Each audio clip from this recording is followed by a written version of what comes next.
5 what? Foolish. The 5 were called wise. Because they didn't give the 5 that didn't have the oil in it. You better go for food or less and get you some more. Because if I share my oil and I ain't got enough, now I'm in trouble. Now if I got a choice about who's going to be in trouble, you or me, I really don't have to pray. The prince of this world that come to know, well, we speak the wisdom of God in the mystery, the hidden wisdom, which God ordained before the world unto our glory, which none of the princes of this world knew. For had they known it, they would have not crucified the Lord of glory.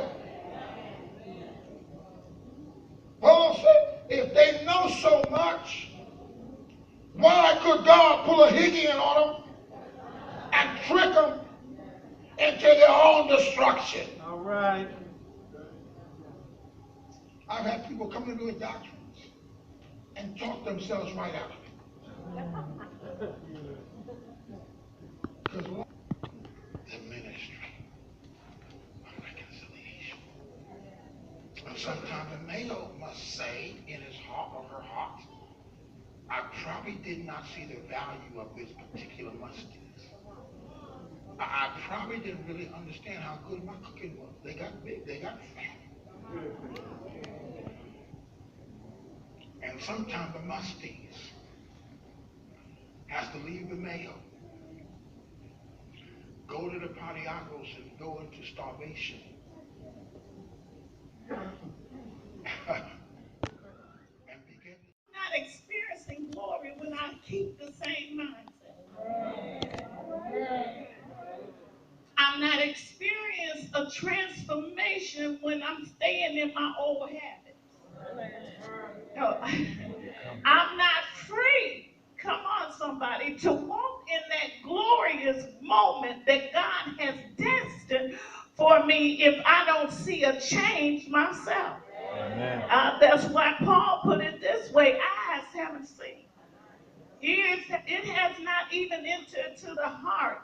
Come on, somebody, man, the things that God have prepared, because they're spiritually discerned. So it allows me to see that my transformation is taking place and bringing me to a spiritual. You going to follow. The shift has already taken place. We're about to enter into another set of elections, the 2015 elections.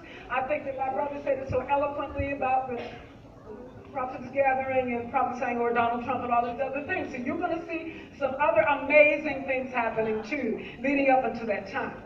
So we've made some unwise decisions in our nation as far as our military efforts and everything else. We've spent to date $350 billion to fight wars that have amounted to very little. We've managed to keep some territories fresh and free, but you have to understand that all of this is about economies.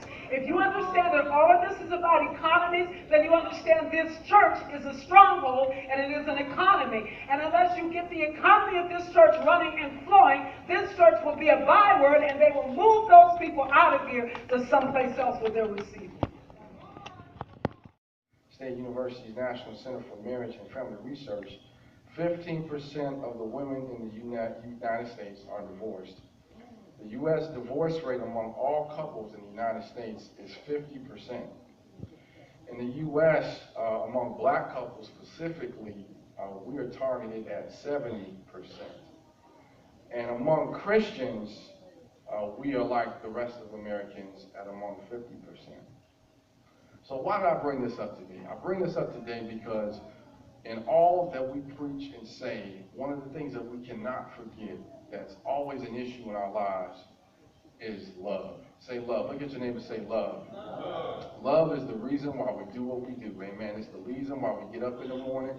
It's the reason why we come to church. It's the reason why we have families. It's the reason why we have a relationship with God. We know that God loves us, amen. And giving everybody a portion. God says, be faithful over your portion and do not be afraid to go where no one has gone. Do not be afraid to pray the prayer that everybody was scared to pray. Do not be afraid to prophesy the word that God told you to prophesy. He says, remember your leaders and do it in order. But God says it is time for the brunt of the ministry to not be held by just a few individuals. When I came in here, I'm going to be honest with you, my heart was broken because the place should be full. It should be full. Not just because it's his birthday, but because the Spirit of God is at Liberty Temple and these seats need to be packed. Again, I decree people to come to those seats, but not people who want to watch the gospel. Not people who want to hear the gospel, but people who want to do the gospel.